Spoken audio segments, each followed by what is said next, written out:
So to begin our rotoscoping, I'm actually going to turn off the color correction layer just so we can see everything a little bit more clearly. Next, I'm going to create a new solid. And when you're doing rotoscoping, you always want to do your rotoscopes on a new solid. There's very, very specific use cases where you might want to have your masks directly on the layer that needs the mask, but it's far more robust if you put this on a solid layer. We're going to start out by making a Gauze Pad Roto solid. And then we can just turn this layer off. It doesn't really matter where we put this right now because there's nothing that needs it. Next, we're going to grab a pen tool. And the way that rotoscoping works, this example is very, very simple. So if we look here, we need to make sure that we have a stain on the gauze pad on the front side, and the parts of that stain that are going to get blocked by the hand need to be removed as the hand comes over. So we have to trace around the hand and remove the hand. We also have to trace around the gauze pad because when the gauze pad is lifted up, at this point, we need to begin to reveal what's behind it. So the idea of rotoscoping is simply to cut out things that are on top of other objects, but since this is all a 2D image, we have to actually cut around those objects. So there are lots of techniques that are involved with rotoscoping. I'm just going to show you some very simple techniques. This is a very simple rotoscoping job. So we're probably actually just going to start here with the fingers. When you start rotoscoping, you need to look at things that move independently. All these three fingers are occluding this main stain that's going to be on the gauze pad. They all move slightly differently. And you could group these all together as one, but in this case, it would be easier to deal with if each finger had its own mask. Let's start here with the index finger. And on this skin track, I'm actually going to just turn that layer off. So I hide the null label there. It's kind of irritating. And what we're going to do, we're just going to zoom in, and then we're going to start adding points with our mask. Now, when you're rotoscoping things that are going to overlap, definitely make sure your points overlap. And we don't need to be very precise here. We're really only concerned about anything that borders the gauze pad. If it doesn't, then the mask doesn't really matter. So I can do something like this. The stain or whatever is not going to be over here, and there shouldn't really be any of the wound visible on the arm at this point anyway. So I'm going to pull this up here. You also want to try to limit the number of points that you use. And not only that, you want to limit the number of curved points. In this case here, on the fingernail, if we click and drag this, we do get a round point, like a Bezier spline there. The problem is these Bezier splines are actually quite difficult to manipulate, so you want to keep those at a minimum. So I'm only using those for things that are clearly round. All right, so that is good. Click M on your keyboard, and then we'll just call this index finger. And next what we want to do, we want to set the mask path. We're going to keyframe this channel. And then with rotoscoping, you almost never rotoscope in a linear fashion. Like you don't go frame by frame and do it. What you need to do is find key positions, much like when drawing 2D animations. Usually you don't start just going from the very beginning all the way to the end. You find the key poses and then you in between those. Same is true for rotoscoping. So what you have to do is you have to look at the border of this mask, and then at the point at which the object you're tracking is the furthest away from this line, that is where you should move the spline back up to match. If we look here, this is going to be around frame 35, and after that, it's going to begin to come back towards this spline. So for us, at around frame 34, 35, maybe even 36, this is as far as the finger gets away from the mask. So now what we can do, we can realign this mask with the finger. I'm clicking V to select it. You can also do it with the pen tool. You have to be a little bit more precise with where you're clicking, otherwise you can accidentally add new points. Now in this case, I know that there's nothing going to be over here, so I don't really care if this is that accurate. If you wanted to, you can always add another point, but adding a lot of points is going to make it harder to rotoscope later. Also, if you delete a point, it will be deleted everywhere, but adding points would be fine in most circumstances. All right, so now we've gone forward, and then what we can do is go in between these frames and then do the same thing. Find the point at which the finger deviates from the mask the most. So this is around frame 33, and then realign frame 33. I'm going to hold down the pen tool here, use the convert vertex tool just to convert that into a curved point, just so we are making that a little bit more accurate.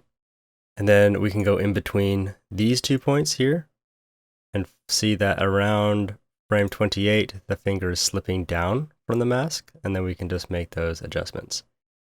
Rotoscoping is extremely tedious, but it is an art, so you do need to just spend some time with it. There are tools to help you automate it, but those tools often come with their own problems and caveats, and I just want to show you how to do it the traditional way. So the finger is mostly flat up until around frame 14, where it begins to curl inwards. So I'm going to keep this mask at around frame 14, just reposition it. And when you are trying to figure out where the finger ends and the gauze pad begins, try to keep your distance consistent around the finger. You also have to figure out how much motion blur you want to add into the mask, and the more consistent it is, the easier it is to deal with. All right, so here, see how at frame 19 everything is fine, but as soon as we go to frame 17, the mask begins to creep forward towards the finger. So everything is good at frame 19, so we'll just pull this forward a little bit, move this up, and just tweak some of these points here. The fewer points you have and the fewer keyframes that you have, the smoother the overall animation is going to be, and the better your rotoscoping is going to be in general. Most of the time, each frame will have a keyframe on it as you do very, very small, subtle adjustments, but it's important to use this kind of keyframe method as you work your way through your rotoscope. All right, so as the fingers creep backwards here, what we can do is go to a position, maybe like frame 6, just pull this down here. Now, the faster the animation moves, the more lenient you can get with finding your key positions because it moves so much.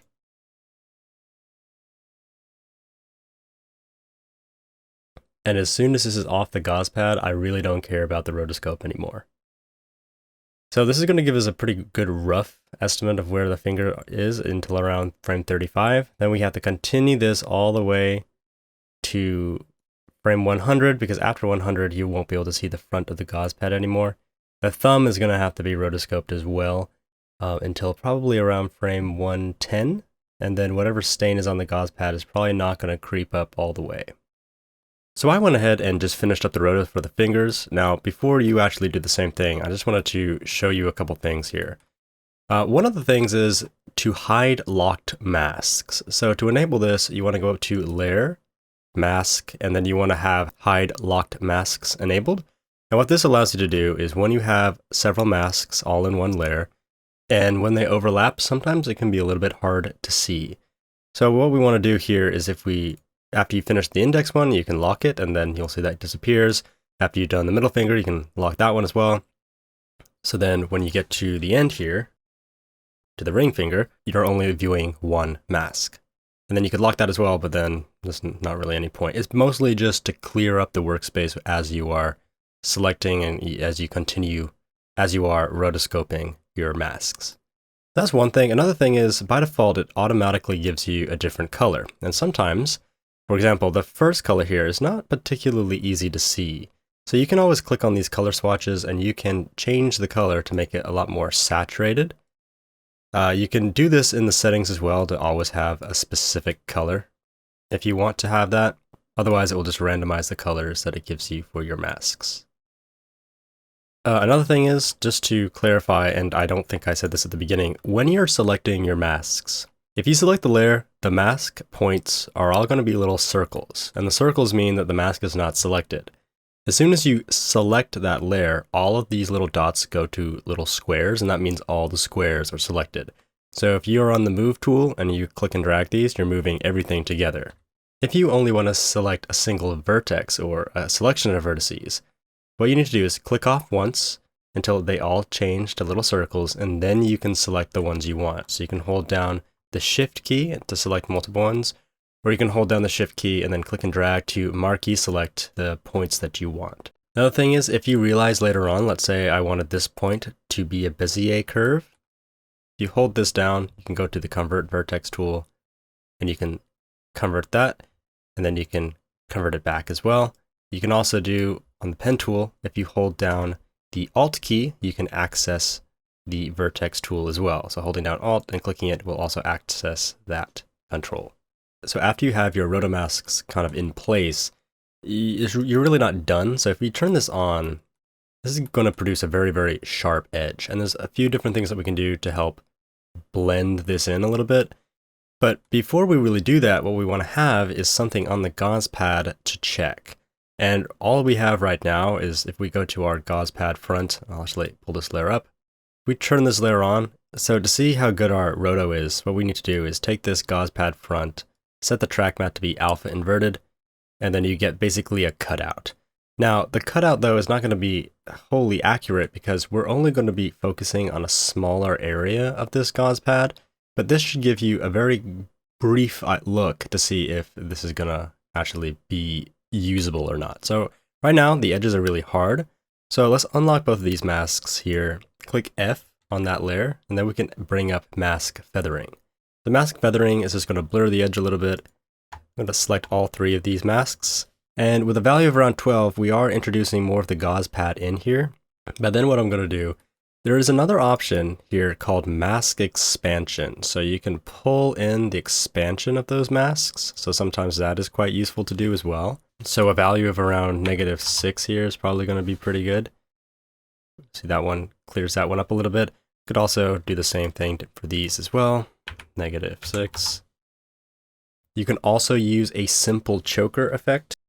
And a simple choker will do more or less the same thing, but on the layer basis, so you can choke in the mask all at once. Choking in the mask, though, is going to produce a harder edge, and it's not going to look at your feathering. So you could use a combination of a simple choker with a channel blur, or a fast blur, or you could use a combination of the mask feathering and the mask expansions, or all four together, but I would just pick 2 for this. So using the mask expansion, we've kind of pulled that in a little bit.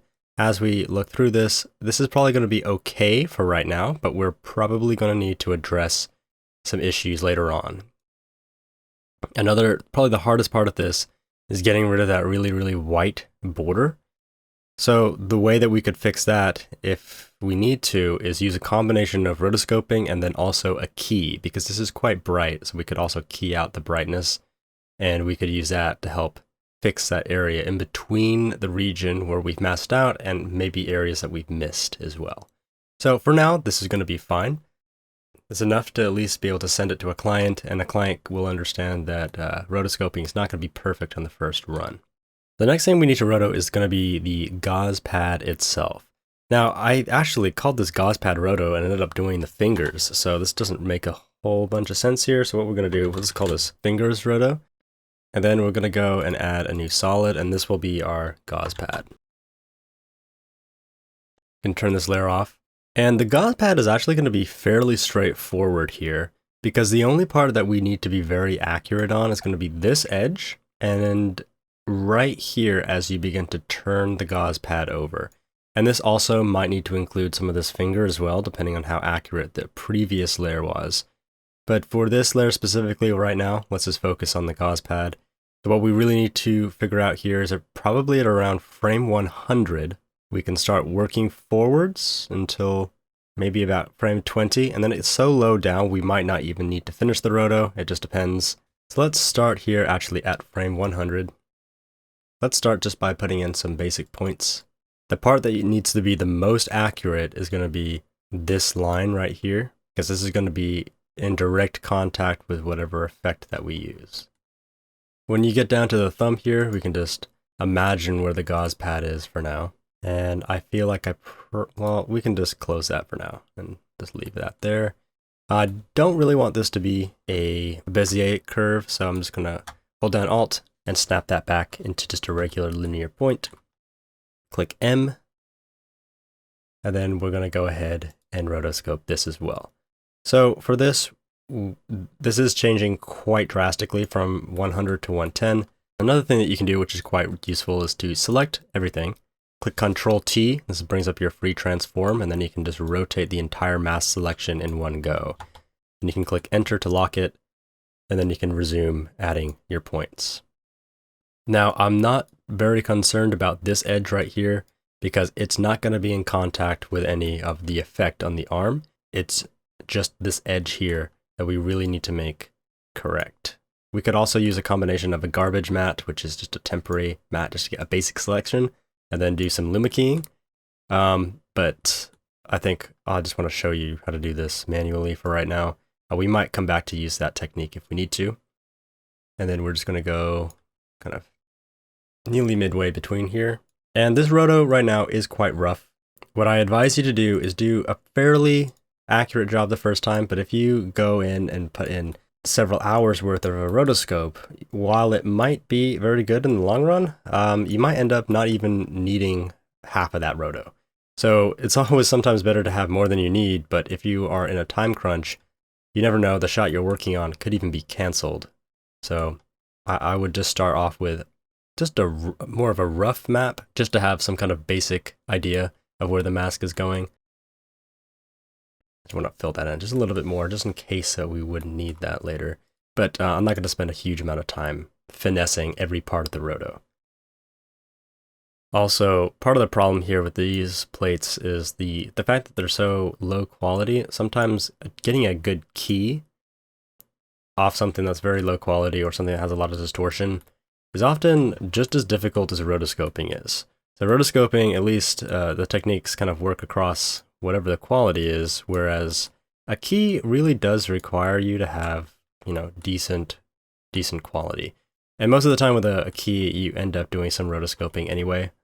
So if you'd like to look online or ask me in the comments how you can go ahead by making a matte out of this, using a combination of roto and luma keying. I'm not sure if we will discuss it here because I think this is going to work, but just let me know and I might make another video on that in the future. All right, so for right now, we're going to say that's good, and then we'll go to frame. We'll actually go to 97 here. Select this whole thing again. Move this up, Control T, rotate it back around. And it's never wrong to just roto a section of an object that turns a lot and then just switch to a completely new mask. That's also perfectly fine to do, and in some situations that is what I would recommend, especially for body parts, things like arms and legs. Sometimes if the orientation changes quite drastically and you end up not needing half of the points that you had, sometimes it's prudent just to start over with a new mask and continue on from there with just a more simplified selection. Now this part up here, this part of the gauze pad, sometimes you get into this habit of trying to match all the points precisely without actually thinking what you are rotoscoping. So just remember, none of the effect is ever going to be visible up here. The only places where this matte is actually going to be used is going to be at the edges. So make sure the edges are good, but anything above the arm, like in this table area, really doesn't matter at all. And even down here at this point in the shot, there really shouldn't be any effect here. So we can do kind of a rough job like that. I think that will be enough. Probably the part that's going to be seen is this section here at the right-hand side. All right, so I'm probably just going to leave the roto as it is for right now, and then we can move forward. Rotoscoping is never something that you do right the first time, and then you're kind of done. Okay, so here is my roughed-in roto for the gauze pad. So I've carried this on from the beginning to the end. There are certain frames I'm probably going to have to go and tweak, but it should give us a good idea of how to view the effect without having the gauze pad get in the way. As I said earlier, there's going to be a lot of things that are going to be very particular to the effect that you're trying to demonstrate here. So if your effect goes lower, you might have to worry about the effect lower, but if not, if it's more confined to the center, you won't need as much roto. Likewise, on the gauze pad, there might be cases where you need to roto the thumb. In this case, I have decided not to do the thumb, but we'll just have to see as we go ahead with this. All right, so the next thing is both of these layers, the fingers roto and the gauze pad roto, these are going to be used over and over and over again, specifically the gauze pad roto. So what we need to do, we need to have this pre-comped, and if it's pre-comped, that means any copy of that pre-comp is going to be instanced. So we can just have the same copy in multiple places, and any change to one affects all the copies. So to do that, all we're going to do is pre-compose this layer. So Control-Shift-C, or you can right-click and say pre-compose. I'm just going to call this Gauze Pad Roto, and we're going to move all attributes into the new composition. Copy the plates, and paste these in and drag these underneath. So with the copy of the plates inside, it allows us to keep working on the rotoscoping and see what the rotoscoping looks like with the plates. Now the problem here is if we go back outside this comp, turn this layer on, and then solo it, since this includes the plates, these plates are now covering up everything beneath it. So what we can do instead, select this layer, go to Layer, Guide Layer, and you'll see this little cyan grid show up. And the guide layer means that only in the composition that you're currently viewing will this be visible. It will not render, and it won't show up outside of this composition. If we go back to the arm wound now and then solo it, we're now just seeing that roto mask. You can do the same thing for the fingers roto if we need to duplicate multiple copies of this, but I think for right now, the only thing that's going to need this is going to be the stain on the front of the gauze pad. In the next video, we'll start putting the shot together using the track and the roto to add some stains to the gauze pad. Alright, thank you so much for watching, and see you next time. Peace.